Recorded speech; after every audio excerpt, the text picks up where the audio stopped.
Minhas amigas e meus amigos, que felicidade estar mais uma vez aqui com vocês. Eu sou Gustavo Biasi, consultor em saúde, sejam bem-vindos ao meu canal. E para você agendar a sua consulta é só entrar em contato com o e-mail que está aqui na tela, então bora pro vídeo. E estendendo o assunto sobre sistema imunológico, eu vou trazer um tema complicado hoje que é Covid-19.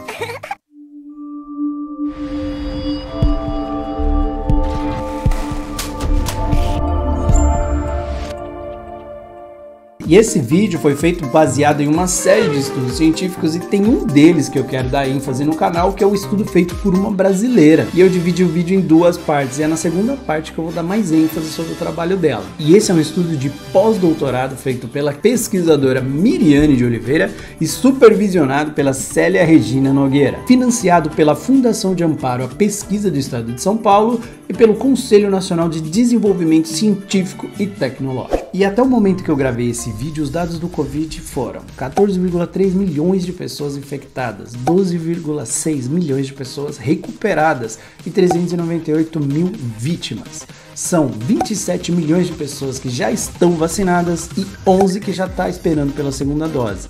Só que, gente, essas pessoas vacinadas correspondem a 5,3% da população brasileira. Portanto, continue tomando as devidas precauções, gente. Os processos de higienização, uso de álcool, uso de máscara, lavar as mãos, manter o distanciamento social. E se você ainda não faz, deixe ou higienize seus sapatos assim que entrar em casa. Esse hábito japonês mostrou-se muito eficaz no combate contra o Covid. Síndrome respiratória aguda grave 2, assim foi batizado pelo Comitê Internacional de Taxonomia de Vírus, o vírus do Covid-19.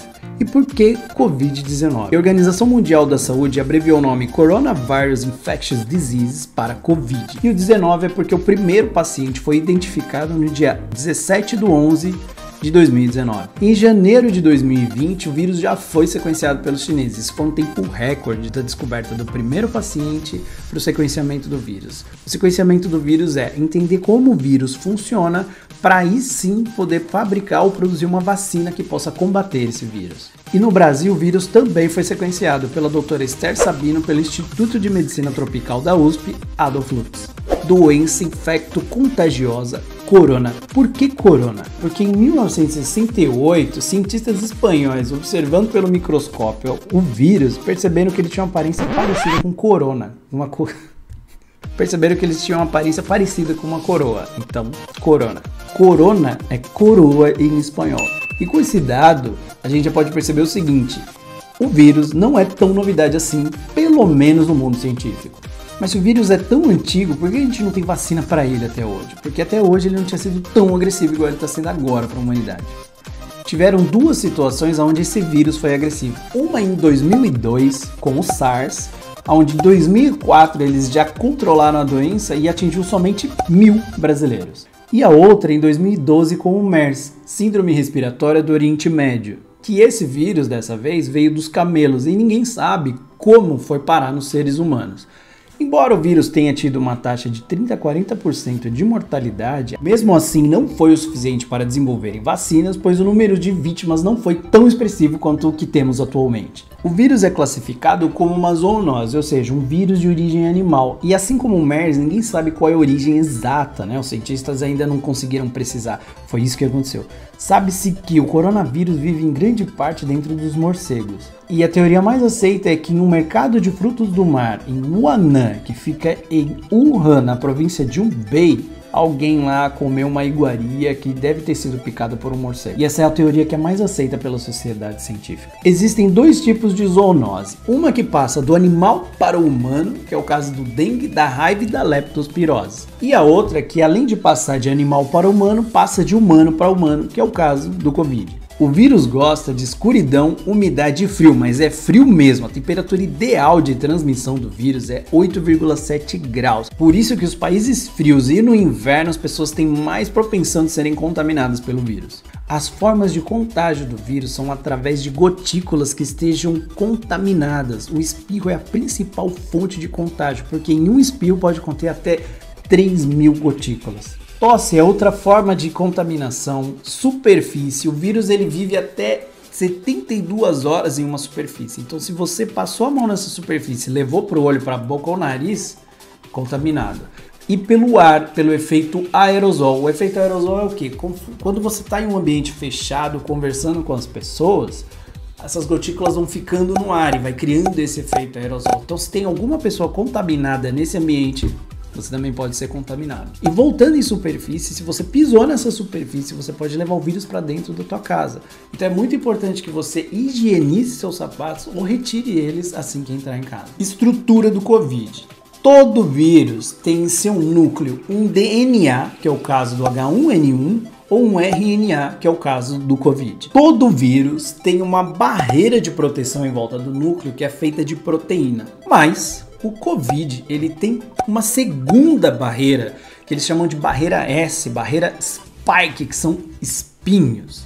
E são esses espinhos que abrem as células e infectam elas. Só que esses espinhos, ele tem uma afinidade com uma paradinha chamada angiotensina. Eu ia falar acetilcolina. Tá certo, tá certo. Esses espinhos, ele tem uma afinidade com uma parada chamada angiotensina 2.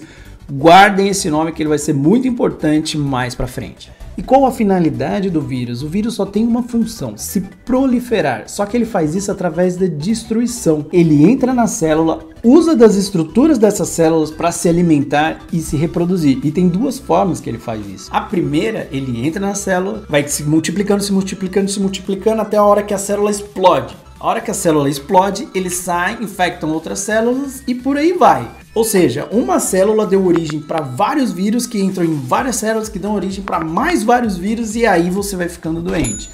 A outra forma de contágio é, ele faz a mesma coisa, ele entra, se multiplica e explode. Só que o que acontece nessa segunda forma? Ele, além de explodir, ele pega um pedaço da membrana da célula como refém para facilitar a entrada em outras células. Agora adivinha qual é o tipo de contaminação do Covid-19? Isso, a segunda. E por que pandemia? O SARS-CoV-2 foi descoberto no dia 17 de 11 de 2019. Logo depois ele foi classificado como uma epidemia. Epidemia é um crescimento de uma doença em uma determinada região ou país. Quando esse número sobe drasticamente, afetando os outros países, ele é classificado como uma pandemia. Então, epidemia é uma doença local de uma determinada região ou país, e pandemia é quando ela perde as estribeiras e começa a contaminar o mundo inteiro. E foi no dia 11 de março de 2020 que a Organização Mundial da Saúde determinou que a Covid-19 era uma pandemia. E quais são os sintomas do Covid? Os sintomas mais comuns do Covid é uma febre, tosse seca e cansaço. Agora, as dores menos comuns são dores e desconforto pelo corpo, conjuntivite, dor de cabeça, dor de garganta, diarreia, perda de paladar ou olfato, erupção cutânea ou descoloração dos dedos das mãos e dos pés. E por último, sintomas graves, que é dificuldade ao respirar, falta de ar, dor ou pressão no peito.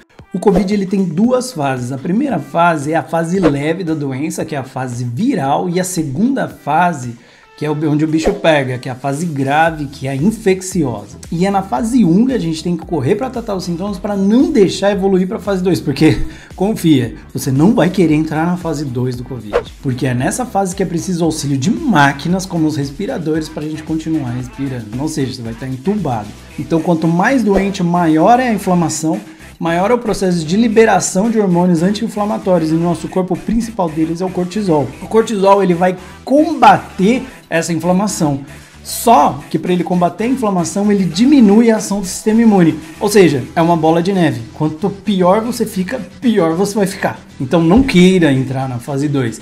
Se você tem algum sintoma leve, corre para fazer o tratamento quanto antes dessa doença. Voltando em transmissão do vírus, a gente ouve dizer que ele pode ser horizontal ou vertical. E o que quer dizer horizontal? Horizontal é quando você tem a transmissão de uma doença de uma pessoa para pessoa. Então você tem uma transmissão horizontal. Vertical é quando você transmite de mãe para filho.